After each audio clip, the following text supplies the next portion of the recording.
کسی بھی شخصیت کے زندہ رہنے کے لیے کم سے کم 3 چیزیں اسے زندہ رکھ سکتی ہیں۔ کوئی شخص چاہتا ہے کہ وہ باقی رہے، زندہ رہے، اس کا ذکر رہے، اسے یاد کیا جائے، وہ مرنے نہ پائے، چاہے اس کا بدن قبر کے حوالے کر دیا جائے۔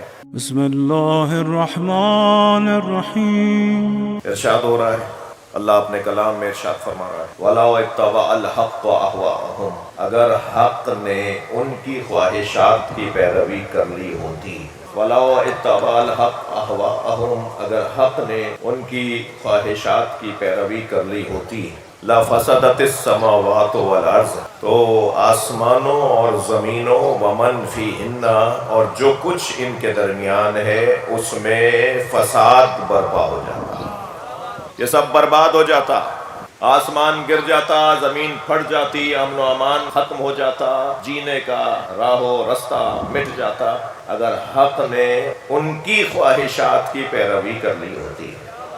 مجھے اجازت دیجئے کہ آئندہ کی مجلسوں میں اس آیت پر غور کروں گا، مگر یہاں ایک جملہ ضرور کہوں گا کہ آسمان رکا ہوا ہے، زمین ٹھہری ہوئی ہے، مان لیجئے کہ حق نے کسی کی بیعت نہیں کی۔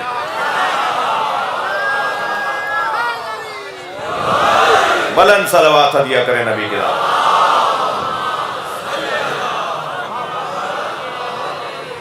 جی بہت روشن پیغام، عقیدہ امامت۔ حق کیا ہے؟ حق کسے کہتے ہیں؟ حق کبھی ان کی خواہشات کی پیروی نہیں کرتا، حق کبھی کسی کے پیچھے نہیں کھڑا ہوتا، حق کبھی کسی کی اطاعت و فرما برداری نہیں کرتا۔ جب حق ہے تو پھر اس کی اطاعت ہوگی نا، جب حق ٹھہرا تو پیروی تو اس کی ہوگی نا۔ تو حق کا کام کسی کے پیچھے چلنا نہیں ہے، بلکہ سب کا کام ہے حق کے پیچھے چلنا۔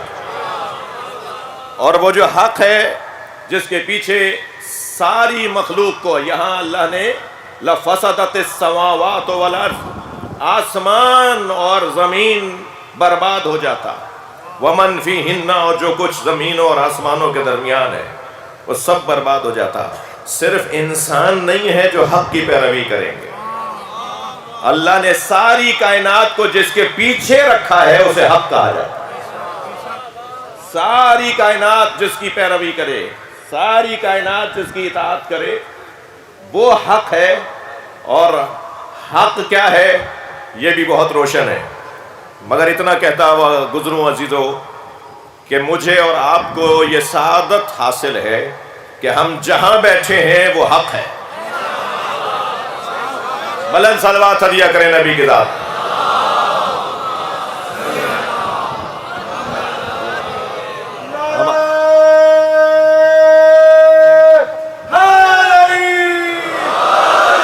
ہمارا یہ اعزاز، ہمارا یہ افتخار، ہماری یہ عزت، ہمارے یہ بزرگوں کے خون کی تاثیر، ہماری یہ تربیت کہ ہم جس دروازے پر بیٹھے ہیں اس سے اچھا دروازہ نہیں ہے۔ مجھے نہیں پتا کہ دنیا کہاں بیٹھی ہے، مگر مجھے پتا ہے جہاں ہم بیٹھے ہیں وہاں سے جنت کا رستہ بنتا ہے، ترقی کی راہیں کھلتی ہیں، اطمینان قلب نصیب ہوتا ہے، سکون دل نصیب ہوتا ہے، اضطراب ختم ہوتا ہے۔ سب سے بڑی دولت جو انسان کو چاہیے وہ کرنسی نہیں ہے، وہ زمینیں نہیں ہیں، وہ گاڑیاں نہیں ہیں، وہ مہنگے کپڑے نہیں ہیں۔ بہت سے لوگوں کے پاس یہ چیزیں ہوتی ہیں مگر انہیں چین کی نیند نہیں آتی۔ تو وہ کون سی چیز ہے جسے دولت کہا جائے گا؟ وہ کون سی چیز ہے جسے سرمایہ کہا جائے گا؟ وہ چیز جسے دولت کہا جائے، جسے سرمایہ کہا جائے، وہ ہے اطمینان قلب، وہ ہے اطمینان قلب۔ اور طویل گفتگو کے بجائے ایک جملے میں عرض کروں کہ اطمینان قلب کیسے نصیب ہوگا؟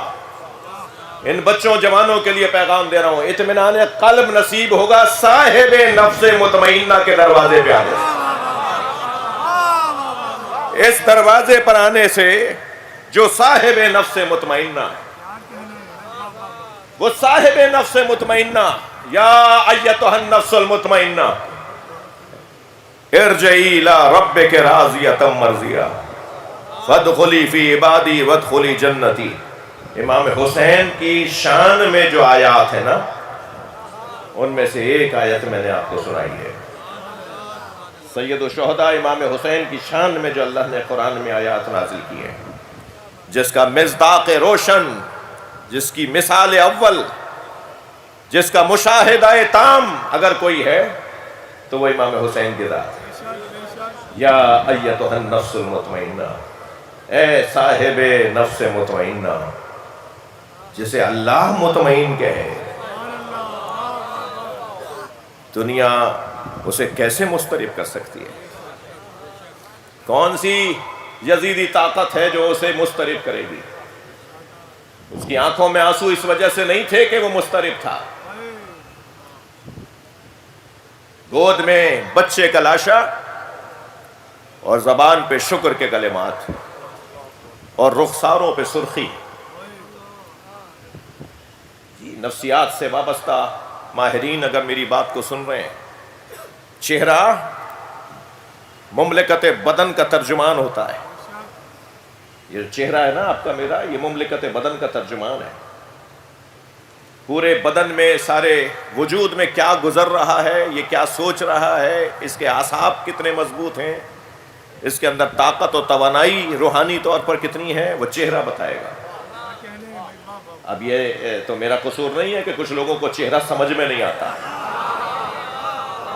میں تو ان سے بات کر رہا ہوں نا جو وجہ اللہ کے ماننے والے۔ ہم کا کیا تھا؟ اب یہ تو بحث ہی نہیں ہے نا، بحث تو روشن۔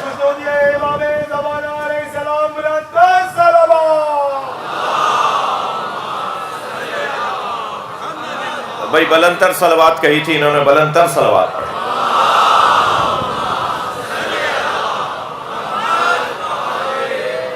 چہرہ بتاتا ہے کہ یہ کیا سوچ رہا ہے۔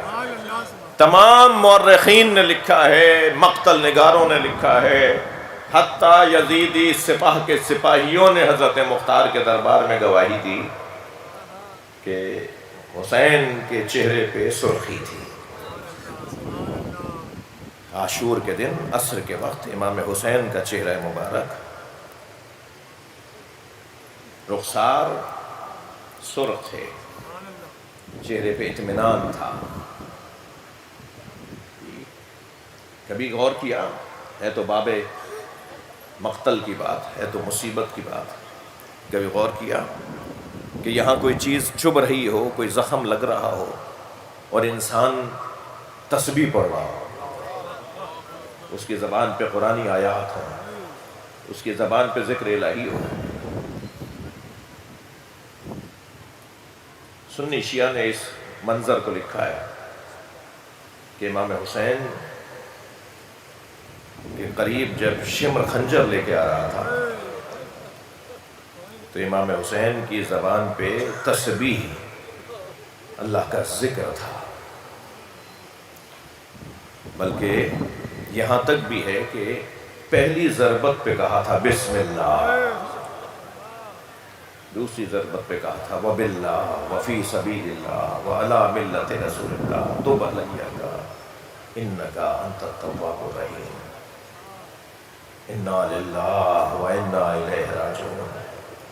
اطمینان قلب حسین ابن علی۔ عزیزان گرامی،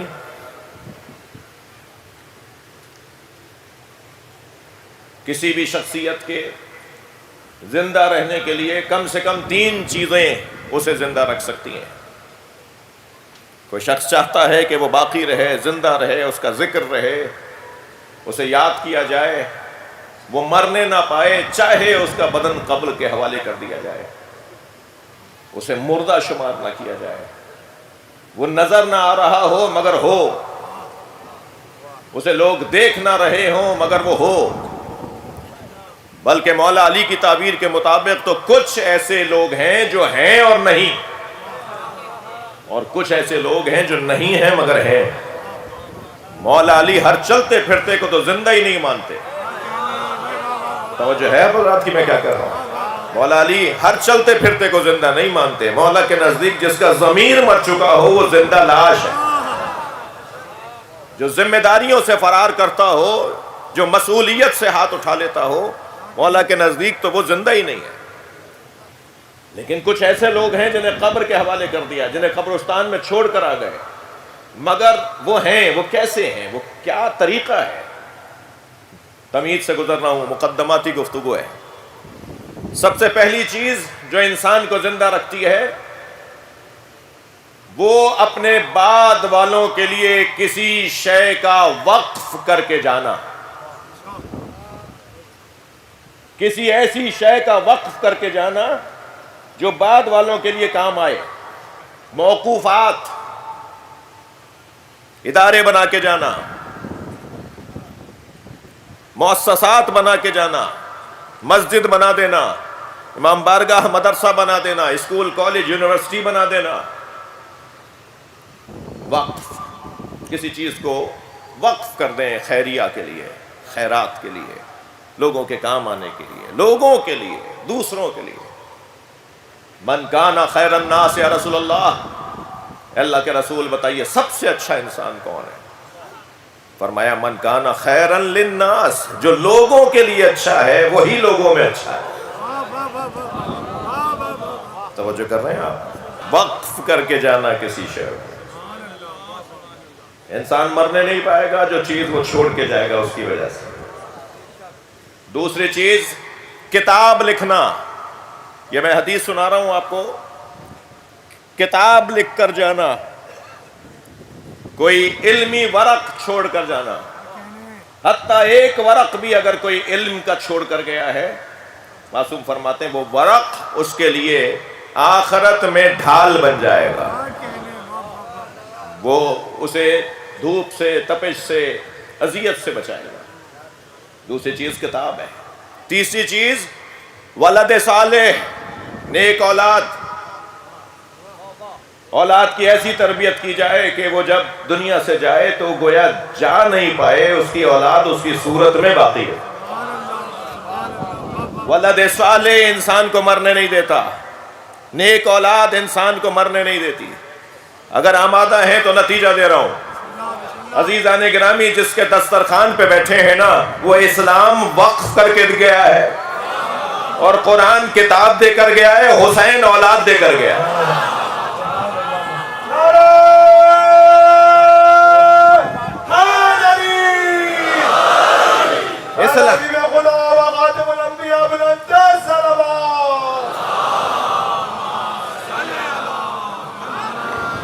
اسلام وقف میں، اسلام وقف کر کے گیا ہے۔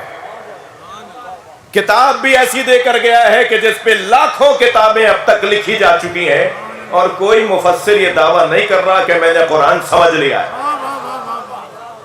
نہ جانے کب تک اس کی تفسیریں ہوتی رہیں گی، اور ہر لکھنے والا صحیح ہوگا، ہر لکھنے والا دلیل سے بات کر رہا ہوگا، ہر لکھنے والے کے پاس کوئی نہ کوئی دلیل ہوگی جس کو وہ اس آیت کی سمجھ کے طور پر پیش کر رہا ہوگا۔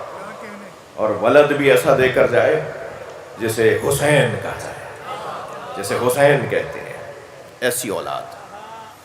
سرکار دو جہاں فرما رہے ہیں انا دعوتو ابی ابراہیم، میں مصطفیٰ، میں تمہارا نبی اپنے بابا ابراہیم کی دعا ہوں۔ سرکار دو جہاں اپنے بارے میں فرما رہے ہیں میں اپنے بابا ابراہیم کی دعا ہوں۔ انسان ذرا اس دروازے پر تو آ کے دیکھے کہ حضرت ابراہیم کی دعا کیا ہے۔ حضرت ابراہیم علیہ السلام نے جو دعا مانگی ہے، ان میں سے ایک دعا، جو دعائیں مانگی ہیں ان میں سے ایک دعا، ربنا وجعلنا لسان صدق فی الآخرین، یا اللہ آخری زمانے میں مجھے سچی زبان عطا فرما۔ یہ حضرت ابراہیم نے دعا مانگی تھی۔ کیا دعا قبول ہوئی یا نہیں؟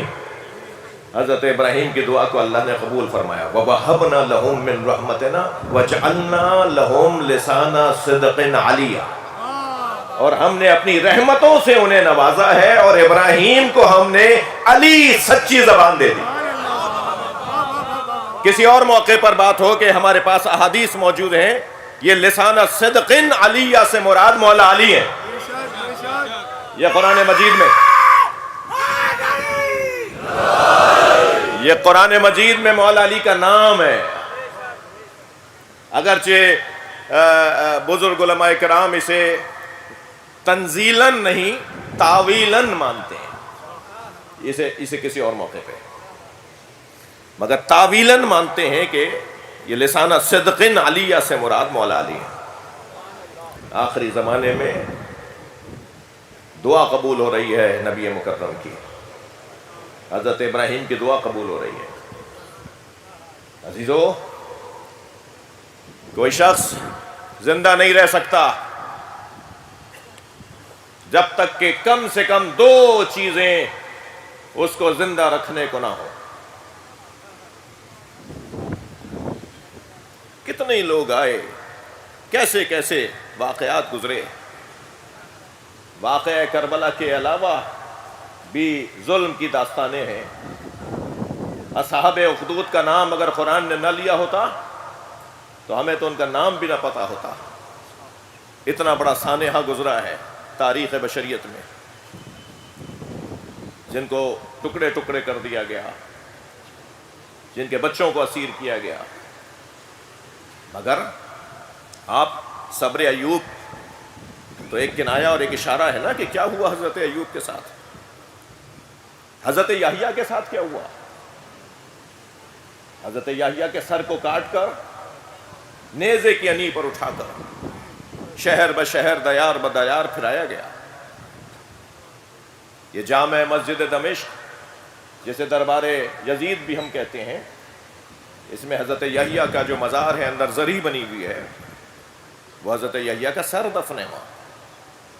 آپ جب جاتے ہیں تو وہاں اندر ایک زری ہے۔ کتنے واقعات گزرے ہیں تاریخ کے اندر، ان تمام واقعات کو ایک طرف اور ایک جانب رکھیے اور واقعہ کربلا پر غور کیجیے۔ کیا سبب ہے کہ باقی واقعات تاریخ کا حصہ ہو گئے، باقی واقعات مظلوموں کا تذکرہ بن گئے، مگر حسین کا واقعہ ہدایت کا نظام بن گیا۔ حسین مولا کا واقعہ چراغ ہدایت بن گیا۔ حسین مولا کا یہ ذکر کشتی نجات بن گیا۔ وہ کون، وہ کیا ہوا، وہ کیوں ہوا، وہ کیسے ہوا؟ واقعات تو بہت تھے، مگر یہ واقعہ کیوں ایسے زندہ رہ گیا؟ اس میں اور اگر بہت ہی چھوٹے پیمانے پر اور انتہائی محدود پیمانے پر کچھ شخصیات کے تذکرے کو لیں تو اس کے پیچھے 2 سبب، کم سے کم 2 سبب ہیں، کم سے کم 2 سبب ہیں۔ سب سے پہلا سبب ارادہ پروردگار۔ اللہ جسے زندہ رکھے، اللہ جسے باقی رکھے، اللہ جس کے ذکر کو باقی رکھنا چاہتا ہو، دنیا اس پر خرچہ بھی کر لے تو وہ ذکر مٹ نہیں سکتا۔ ارادہ پروردگار، اللہ چاہتا یہ ہے کہ کسی طرح یہ واقعہ زندہ رہے، اللہ کا ارادہ ہے۔ نبی مکرم دعا کر رہے ہیں اپنے لیے، اور جب امام حسین کی آمد ہوئی دنیا میں تو امام حسین کو گود میں لے کر اس دعا کو تکرار کیا ہے، جسے قرآن نے اپنے الفاظ میں جگہ دی ہے۔ قرآن کے متن میں اللہ نے نبی کی اس دعا کو شامل کیا ہے۔ ربنا فاجعل افئدۃ من الناس تہوی الیہم۔ یہ حضرت ابراہیم کی دعا نبی کے لیے ہے، اولاد ابراہیم کے لیے۔ نبی مکرم کی دعا امام حسین کے لیے۔ اب دعا دیکھیے کیا ہے، دعا یہ ہے کہ یا اللہ انسانوں کے دلوں کو اس کی طرف موڑ دے۔ یہ جو لوگوں کے دل امام حسین کی طرف مڑنے کا عنوان ہے، اس کے پیچھے ارادہ پروردگار ہے۔